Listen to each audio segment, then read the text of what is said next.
an unapologetic look into physician life, money, and mindset. So what's up, everybody? I hope that your week is going well. I just got back from an email, checking my email, and our cover for the upcoming book is back, Determined. It's finally finalized, so it's check, it's done, it's going to be set in stone at this point. So I'm excited to get to that part of the journey. You know, there's several milestones that you get to as you're writing a book, and writing your first draft, and then editing it, and then sending it to an editor to edit it professionally, getting their cover done. So this is one of the boxes you have to check to get a book published. And we're still working on locking in a publishing and release date for Determined, but it is on its way. It's getting done. We're on the journey, and I'm super excited about the book cover. So, if you're a burned out doctor who wants to know how you can thrive in a broken medical system, be on the lookout. This book is coming. And if you're subscribed to our email list on The Physician Philosopher, we're actually going to show you the book cover. You may have already received it in your email. So we'll be sending it out, even more details about the book, like the release date and how to snag a copy at a fraction of the full price by being in the email list. So be on the lookout for those that are already on there. The book isn't the only thing going on, though. Many of you know that I am a huge car guy. I love cars. And, it is honestly one of my serious financial faux pas.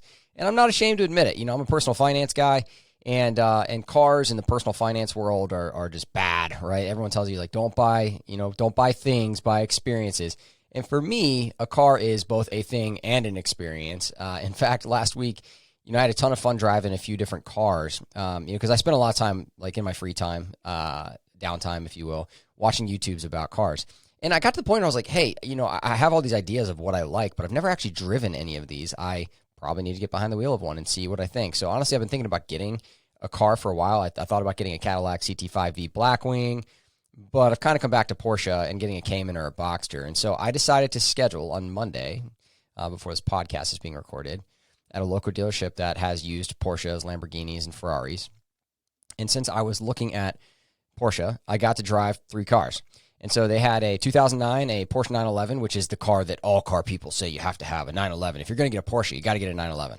It had a PDK, which is an automatic transmission. Then we had the 2016 Cayman GTS. So this is the prior generation, had a flat 6. And so, again, car people are like, oh, you got to get the flat 6. It sounds so much better than the new cars. Also an automatic transmission. And then I almost left because the newer generation of the Boxster and the Cayman don't have the same flat 6 engine. And so a lot of car enthusiasts really rail on this new current Boxster or Cayman. And also had a manual transmission, which everyone raves about the PDK. I was like, why not? It's sitting there. Why not drive it? And so I realize this isn't a car show, but I'm telling you the story because a lot of the work I've been doing lately has been about finding myself, who I am, what I want, and working to continue to be unapologetic about that. And in the car world, as I mentioned, the 911 is considered the name brand car for Porsche. So, and yes, you've been hearing me say that correctly. If you thought it's Porsche, it is Porsche. And so I'm just giving you a hard time. People pronounce it differently. I like Porsche. So next in line, outside of the 911, if you're a car enthusiast, is the Cayman, because it's a mid-engine. You might be able to talk people into like, hey, I bought this because it's a mid-engine. It's got better driver dynamics. And then you've got the Boxster, which is the same exact car as the Cayman, but it's a convertible. And for whatever reason in the car enthusiast world, this is considered not the cool car that real car enthusiasts, diehards would drive. And yet I found myself falling in love with the least respected and least revered car, the Boxster. It's a convertible. It doesn't have the PDK, that automatic transmission everyone raves about, where you hit the paddle shifter and it shifts immediately. And all of the reviews hate on the new Boxster that started in 2017 because it has a 4-cylinder engine. It's turbocharged, but it's 4 cylinders. It doesn't sound as good. And so everyone says, oh, I hate the sound of this car. But you know what? I loved it. I got behind the wheel and I was shocked, just as shocked as anyone else. I really liked it. Now, hilariously, the car ended up being sold after being on that dealership for 180 days, 6 months. So I got done driving at 5:30 p.m. and it got sold in the hour and a half after I left before the shop closed, despite being on the lot for 180 days. So life can be a little ironic, no? But this work of being unapologetic about who we are is so important. And this is just one of the things that I'm working on right now personally. There have been several other things that I've been working on lately too. And one of them is the focus of today's show. How to have the discipline to continually focus on the non-urgent but highly important things in our life. We touched on this topic a little bit in episode 72 where we introduced that idea of non-urgent but highly important tasks that get left behind when we don't say no to anything that doesn't make us say hell yes. It doesn't fit our hell yes policy that we love to talk about on the Physician Philosopher podcast. And for me, these non-urgent but highly important things in my life that get left behind often are health related. And so I've committed to working intentionally on kind of getting these things in order in my life. Things like drinking less often, or eating better, or, consistent working out. Like, I've committed to, at least being active 30 minutes a day each day. And so while I've had a bit of trouble finding the motivation to stick to these things, I think I've kind of finally figured it out. If I've kind of finally found that thought that really gives me the motivation. I just have not had a thought previously that really resonated with me, and that led me to the motivation that I wanted in order to get on track for these goals. But because I found that thought, I want to share it with you today. And then I'm going to dive into this and really get into why I think this thought works so well for me. And I hope it works well for you too, because life is, full of one-liners, zingers, like those transformational thoughts that really get us on the right path. And so for me, this thought is doing that right now. So I want to share it. But, before we get to it, before we tease out exactly what that is, why don't I just tell you about some of the thoughts that I've had that haven't necessarily resonated with me as much, right? And so, okay, I won't keep you from it. The thought is this. Today's thought is this. I am disciplined today so that I can enjoy tomorrow.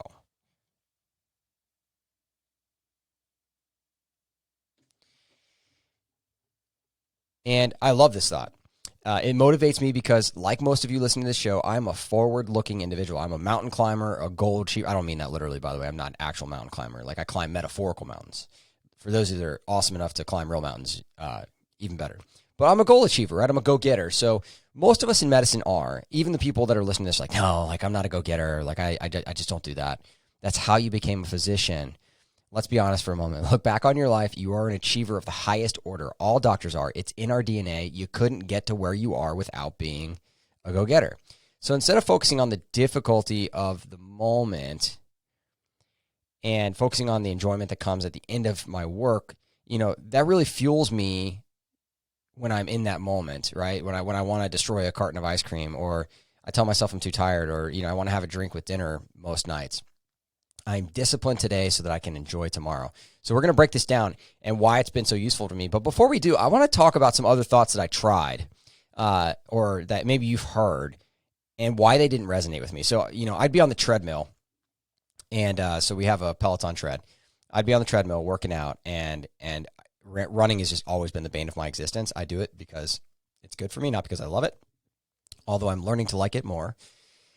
And, I've heard people say things like, I can do hard things, like offering that thought, I can do hard things, and pushing through whatever you're doing right now because you can do hard things. But, like, my rational mind would immediately fight back and be like, yeah, but then I don't want to do this, and it feels like torture. So I can do it, but I don't want to, and this feels terrible. And so I just stop. Another thought that people say is like, I'm built for this, right? And then my brain would fight back. And let's be real, if you were built for this, this wouldn't be so hard, right? Like what I'm doing, like running on this treadmill right now, I wouldn't want to quit all the time if I was built for this. Like, so I don't really believe that thought either. And then another one, if they can do it, I can do it too. And let's just, talk about comparison being the thief of joy, right? That's not my quote. That's someone else's presidential quote.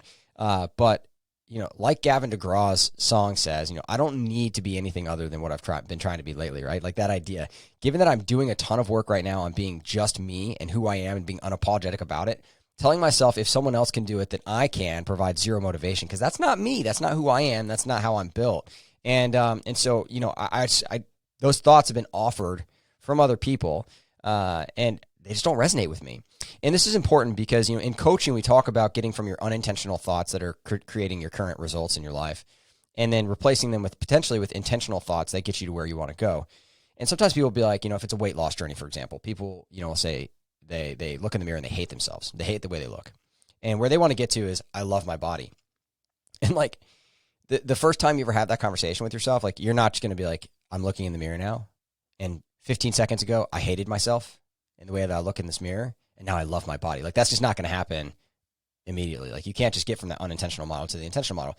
And the reason why is because it has to be a believable thought. And so in coaching, we work on ladder thoughts, basically, replacing the unintentional model with a thought that moves in the direction of getting to I love my body that is believable to you. So it might just be starting with I have a body, right?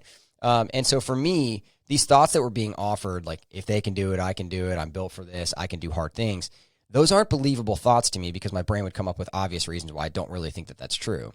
And so I want to break down the thought that worked for me, which is I am disciplined today so that I can enjoy tomorrow.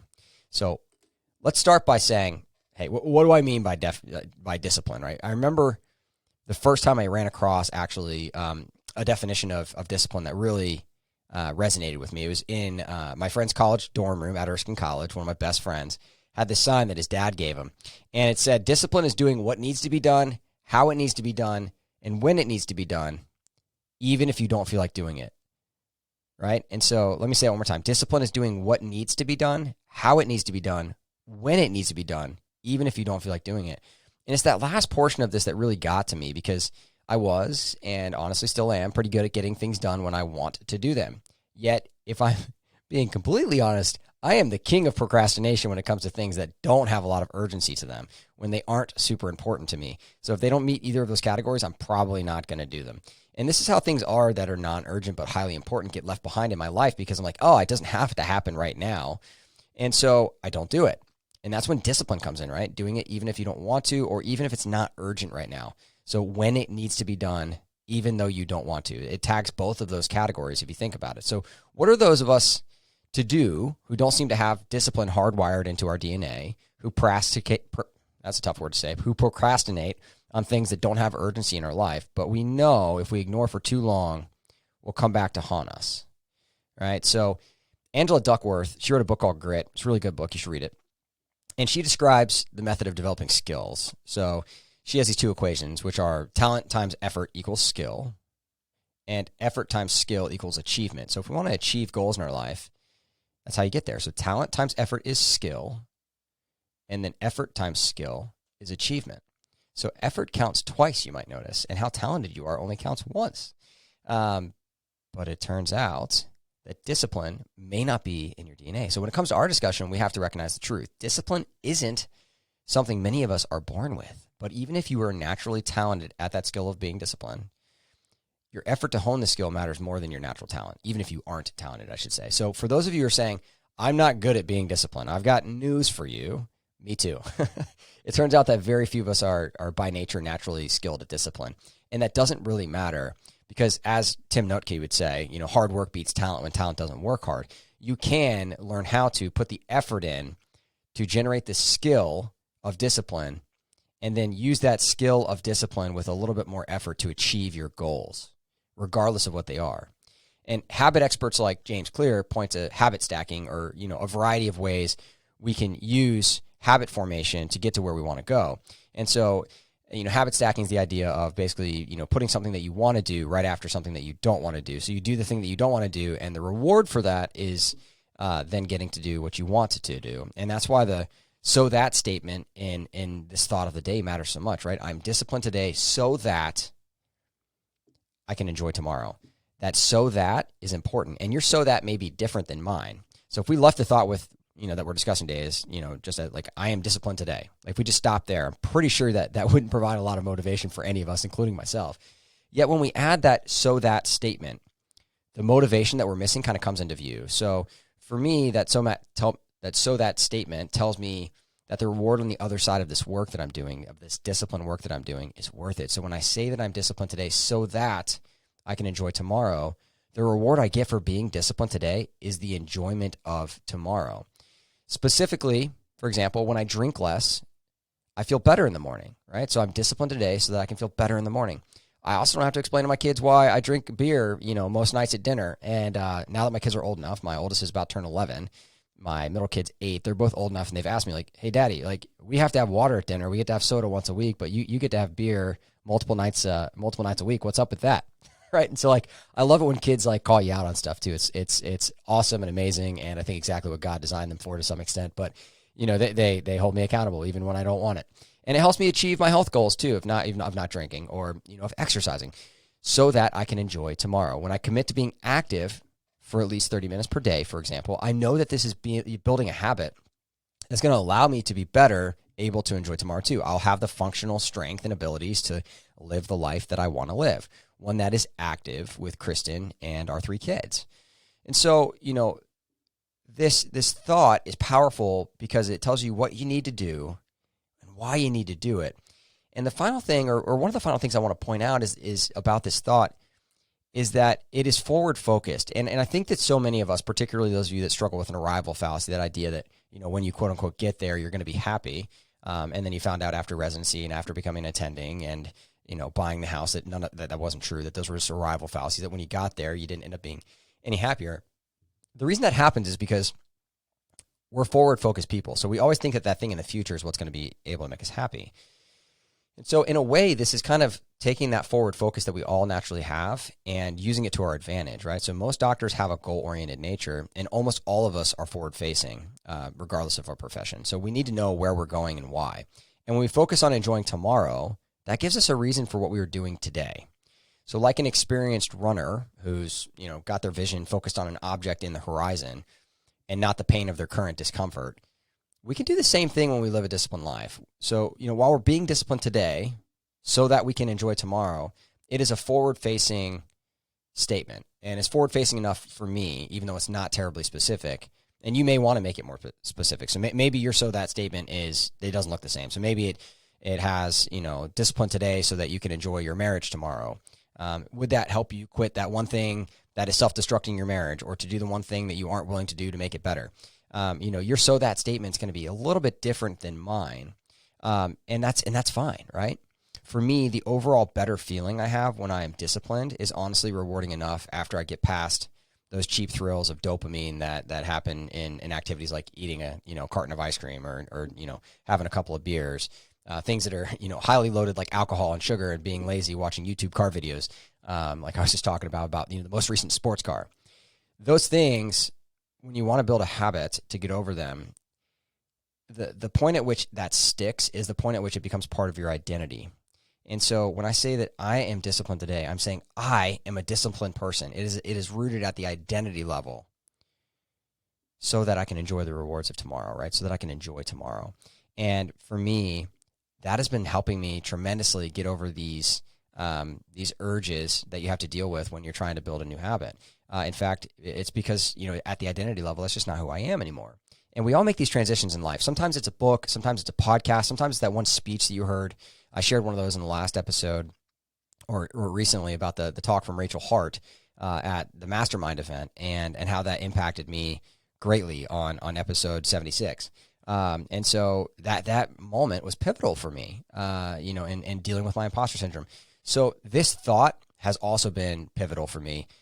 I'm disciplined today so that I can enjoy tomorrow. And the final concept I'd like to leave with you is that when I say I'm going to be disciplined today so that I can enjoy tomorrow, part of this is rooted in my thoughts about being, restful versus lazy. In other words, how do you view time when you're reading a book or just listening to a podcast or playing golf or just walking or playing with the dog or, whatever you do for fun, watching a YouTube video on cars? Let's keep the theme going here. How do you view that? Like when you get done with that activity, do you feel lazy or do you feel like that was nourishing, that was restful? And for me, oftentimes I tell myself that restful activities are lazy, even when they're not, even when I know that they're good for me. And one reason this happens is that it has traditionally been very hard for me to rewire my brain into believing that any non-productive task I do is okay if I haven't worked hard to earn it. In other words, I often feel like I need to work hard to earn the rest at the end of my day. And I know that because my brain is currently wired that way, that when I do these things, when I'm disciplined right now, that second half actually becomes true, that I can tell myself, hey, this is rest. This is good for me. Now, I would highly encourage you, and obviously it's work that I need to do too, that you can reshape your views on rest and how they lead to moments of inspiration. And maybe this is a topic that we can discuss again on the show, but as opposed to lazy, which leads to kind of self-judgmental, shameful thoughts. But at the end of the day, like that I am disciplined today so that I can enjoy tomorrow allows me to rest tomorrow. So part of enjoying tomorrow is being able to, have that very natural thought that I deserve rest when I take it because I was disciplined yesterday. So I'm allowed to enjoy the things in life like the Porsche Boxster, I'm planning on buying once I find one that didn't sell the hour after I drove it, because I've done what needed to be done. I've gotten that part done, and the way it needed to be done, when it needed to be done, even when I didn't feel like doing it, I was fulfilling my definition of discipline and allowing me to reach my goals of being a healthier person who's working on, certain things in their life. And so when I have that urge to have a drink at dinner, telling myself I'm a disciplined person, right? I'm a disciplined person today so that I can enjoy tomorrow. So hopefully this thought is helpful for you, like it is for me, and many of the clients that we work with, often kind of take hold of these one-liners or zingers that we come up with in life, and we share them inside coaching community. And I know that clients often will use these thoughts to propel themselves too. And I steal thoughts from other people. So nothing in this world is truly original, right? These are all thoughts that we come up with from books and inspiration and podcasts and music and the moments of life. But today's thought is this: I'm disciplined today so that I can enjoy tomorrow. Until next time, my friends, start before you're ready. Start by starting. Start now. I will see you next week.